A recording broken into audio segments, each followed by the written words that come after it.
통계청이 어제 9월 산업활동 동향을 발표했습니다. 올해 들어 등락을 반복하던 전산업 생산지수는 앞서 전해드린 것처럼 5년 6개월 만에 가장 큰 폭으로 떨어졌습니다. 경제 불황 여부를 판단하는 소비 지표도 하락했습니다. 경기가 하강 국면에 접어들었다는 분석도 나옵니다.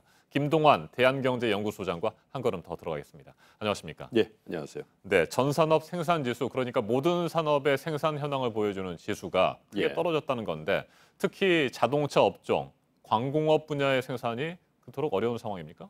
그 광공업 분야라는 게 이제 통상 우리가 제조업 분야를 나타내는 건데 네. 그 중에서도 요즘에 뭐 자동차 산업의 위기, 왜냐하면 3분기에 현대차의 실적이 어닝 쇼크라고 굉장히 안 좋은 결과가 나왔는데 그러다 네. 보니까 이 자동차 산업이라는 게 전반적으로 보면 산업 내에서는 건설업을 제외하고 고용 유발 효과가 가장 큰 산업이거든요. 그러니까 전방 산업이 안 좋으니까 이 부품이라든지 장비 업체 이런 데들 다 안 좋은 건데 조금 감안해야 될 부분이 있습니다. 9월 달에 자동차 생산이 안 좋은 건 9월에 추석 연휴가 길게 있었단 말이죠. 그 부분은 감안하더라도 어쨌든 내수의 침체라든지 또 자동차 수출의 감소 또 광공업 분야에서 특별히 좀 주목하는 건 디스플레이, 평판 디스플레이 있지 않습니까? 이게 중국 기업들과의 경쟁이 치열해지면서 해외로의 수출이 좀 부진해진 것도 전체적으로 보면 제조업 분야의 생산 쪽의 부진의 가장 큰 원인이었다 이렇게 보여집니다. 네, 승용차 판매가 12% 이상 줄었다고 하는데요. 정부가 자동차 개별 소비세도 인하하고 뭐 여러 가지 대책들을 내놓지 않았습니까? 이 정책들이 먹히지 않은 겁니까? 소비 중에요. 자동차에 대한 소비가 가장 큰 소비지 않습니까? 네. 그러니까 이제 사실 체감하는 경기에 가장 민감하게 반응하는 게 음식료라든지 이런 것들은 사실 경기가 안 좋아졌다 갑자기 줄일 수도 없고 줄이지 않는데 자동차처럼 고가의 내구 소비재 같은 경우는 굉장히 민감하게 반응을 합니다. 예를 들면 경기가 안 좋아진 걸 느끼다든지 아니 수입이 준다든지 고용이 악화된다 하물며 집값이 좀 빠진다든지 주가가 빠져도 자동차의 소비에 굉장히 영향을 주는데 9월 같은 경우에는 굉장히 많이 줄었는데 네. 저는 더 걱정이 10월에 어떤 소비가 더 걱정스럽습니다. 왜냐하면 10월 들어서 주가가 폭락 사태가 있었고 또 10월부터 부동산 시장의 하락 조정이 시작이 됐거든요. 이런 것들이 사실 고가의 내구재 소비재에 어떤 굉장히 민감한 영향을 주기 때문에 10월의 소비에 대해서 오히려 더 걱정스럽게 전망을 하고 있습니다. 네, 6개월 동안 마이너스였던 투자는 예. 플러스로 돌아섰습니다. 이건 이유가 있습니까? 이거는 SK 하이닉스의 청주 공장이 완공이 되면서 그 부분의 실적이 크게 잡힌 결과로 보여지고요. 나머지 부분에 대해서는 사실 특별히 개선된 게 없다 이렇게 보시면 되겠습니다.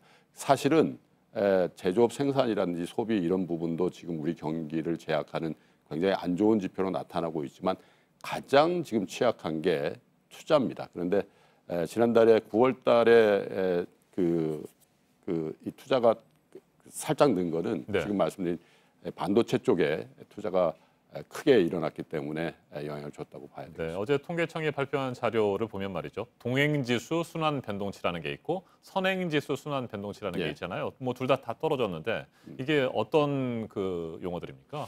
동행지수라는 게 현재 경기 상황을 나타내는 지수고요. 선행지수라는 건 향후 6개월 이후에 우리 경기가 어떻게 될 것인가를 나타내는 지수인데 이게 두 개 다 떨어졌는데 특별히 우려스러운 건 동행지수, 그러니까 현재 경기에 대한 지표가 6개월 연속해서 빠졌습니다. 네. 그래서 통상 경기 사이클을 논할 때 이 동행지수도 보지만 경제 성장률이라는 측면에서 전분기 대비해서 2분기가 연속해서 하락을 하면 경제 성장률이라는 측면에서도 경기 하강 국면으로 들어온다, 추세가 바뀐다 이렇게 판정을 하는데 통계청에서도 이 보도에 나왔습니다만 이거 하나로 이 우리나라 경기가 완전히 꺾였다라고 판단하기는 좀 이른데 네.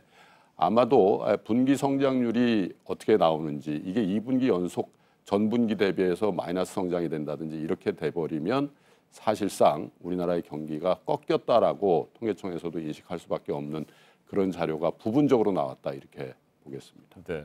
그런데 정부는 현재 경제 상황이 좋지 않은 것은 사실이지만 경기 하강 국면이라고 보기에는 이르다. 예. 이런 입장입니다. 소장님께서는 어떻게 생각하세요? 시중에 이런 논의들이 많아요. 국회 차원에서도 그렇고 지금 정부에도 그런 질의들이 많이 들어가는데 경기가 위기 아니냐. 특히 10월에 주가가 폭락하다 보니까. 그런데 이제 경기의 위기와 우리 시청자 여러분들이 경기의 순환이라는 측면에서 조금 구분하셔야 보셔야 되는 게 우리 경기가 위기라는 거는 사실 대외적인 입장을 얘기하는 겁니다. 외환위기라든지 아니면 우리나라의 국가의 어떤 신용도가 추락해서 대외 채무의 변제 능력이 떨어지는 이런 거를 얘기하는데 사실상 우리 국민들이 위기에 대한 트라우마가 굉장히 강해요. 왜냐하면 네. IMF도 겪었고 또 10년 전에 이맘때죠.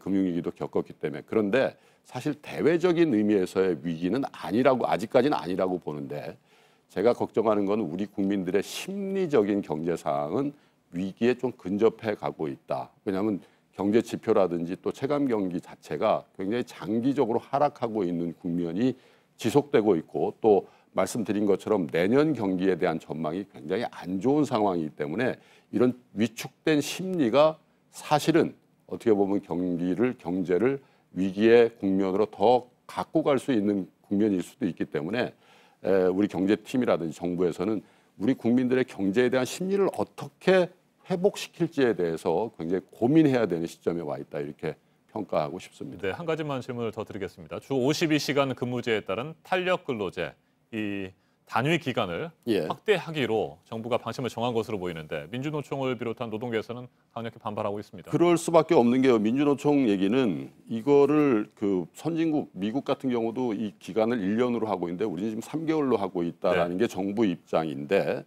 절대 노동 시간에서 우리는 2,000시간 이상 근로를 하고요. 연간으로 미국이 1,700시간이고 프랑스가 1,500이고 일본이 1,700시간인 거를 왜 가만 안 해주냐라는 얘기인데 현장의 목소리는 그렇습니다. 업종별로 특수한 상황이 있는데 이거를 그냥 획일적으로 52시간 이렇게 해버리면 되겠나. 그래서 이 부분에 대해서는 경기 얘기도 드렸습니다마는 이 노동계에서도 사실은 조금은 고려해야 될 부분이 있다. 왜냐하면 특수한 연구직이라든지 또 계절적인 요소가 많이 가미되는 네. 건설업이다. 이런 쪽에는 조금은 여지를 두고 노사가 혹은 정부가 협상하고 대화해야 될 부분이 있다. 이렇게 평가하고 싶습니다. 네, 알겠습니다. 여기까지 듣겠습니다. 김동원 소장님 말씀 잘 들었습니다. 예, 고맙습니다.